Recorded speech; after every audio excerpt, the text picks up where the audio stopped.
Bonjour Éric Arieux. Bonjour. Vous êtes proviseur du lycée Camille Claudel à Palaiseau. C'est dans quelle académie? Alors c'est l'Académie de Versailles. C'est à côté d'ici, quoi, si je comprends bien. C'est à 2 km d'ici, à vol d'oiseau, c'est tout près. Et vous êtes animateur de bassin. C'est quoi être animateur de bassin? C'est assurer une charge de coordination au niveau du bassin. Alors le bassin d'éducation sur Massy, le bassin de Massy, il comprend 33 établissements, 22 collèges, 11 lycées. Et donc l'idée c'est de se réunir et puis d'essayer de mutualiser certaines bonnes pratiques et notre intervention de ce matin, c'était peut-être la question qui allait suivre, portait sur la plus-value que pouvait apporter le numérique dans le fonctionnement du bassin, donc à l'échelle d'un bassin. Bon, alors plus-value numérique, on pense toujours immédiatement à institution. Institution, c'est la direction académique du numérique éducatif.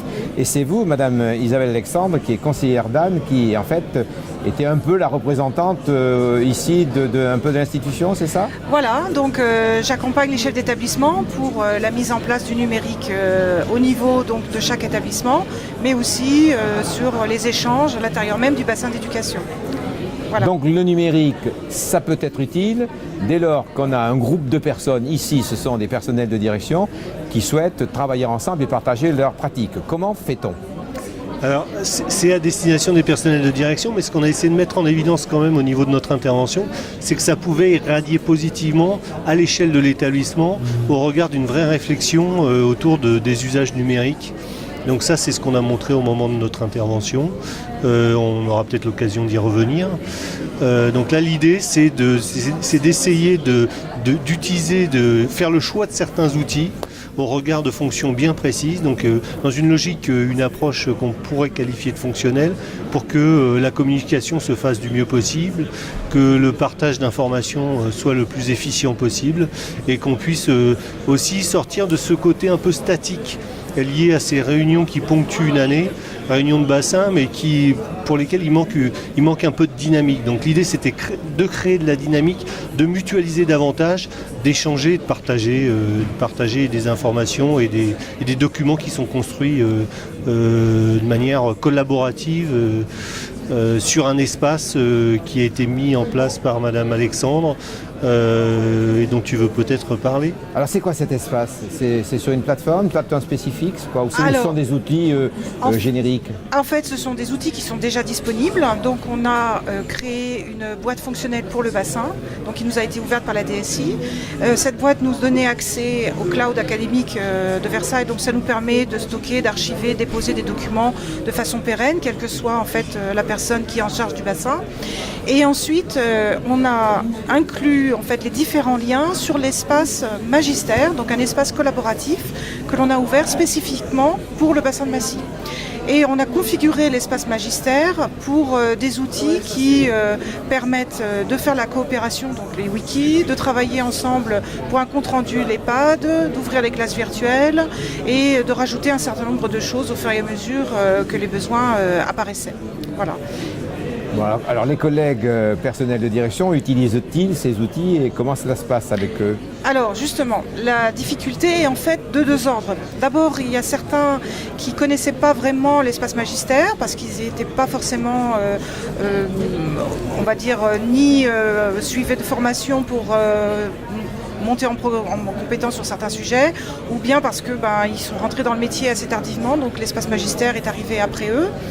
Et puis, donc il fallait déjà les amener sur la plateforme. Et puis dans un deuxième temps, il faut faire acquérir une certaine culture numérique sur l'utilisation même de l'outil. Donc par exemple, de comprendre que travailler sur un wiki va être une production qui va ressembler à quelque chose qui est déjà utilisé, comme par exemple le partage de tableaux à un format ouvert pour faire des échanges de tas de choses. Et donc ce wiki-là, il faut apprendre à le manipuler et comprendre à quoi il correspond. Voilà. Et donc c'est à la fois un apprentissage de l'accès à l'outil en lui-même, mais aussi de la compréhension de la nature même de l'outil. Et donc la littératie numérique, en fait, c'est ce qui nous amène à ça. Alors est-ce que l'apprentissage de l'outil, de l'ensemble de la dimension de l'outil, n'est pas, en fait, ne cache pas d'une certaine façon les capacités que permettent l'outil. Je veux dire par là, est-ce que les personnels qui utilisent l'outil rentrent-ils immédiatement dans l'ensemble de toutes les possibilités qu'offre l'outil? Alors là, ça nécessite quand même un accompagnement parce qu'on a donc des collègues qui sont du point de vue du rapport au numérique qui ont des expériences très différentes et parfois des expériences traumatisantes. Et traumatisantes notamment au regard de la multiplicité des outils qui s'imposent à eux et qui viennent de l'extérieur. Et qui viennent de l'institution aussi. Voilà, tout à fait. Donc là, on leur offre quand même dans le cadre de cet espace magistère un espace sécurisant, parce qu'on essaie autant que faire se peut de mettre en place un accompagnement. Et là, Madame Alexandre y est grandement pour quelque chose, puisqu'elle accompagne les collègues, soit en commission numérique, il faut rappeler là l'importance de la commission numérique, qui joue un rôle capital. Commission numérique de bassin. De bassin. La commission numérique de bassin, qui est animée par Madame Alexandre, qui est pilotée par un personnel de direction, mais et qui recueille un grand succès.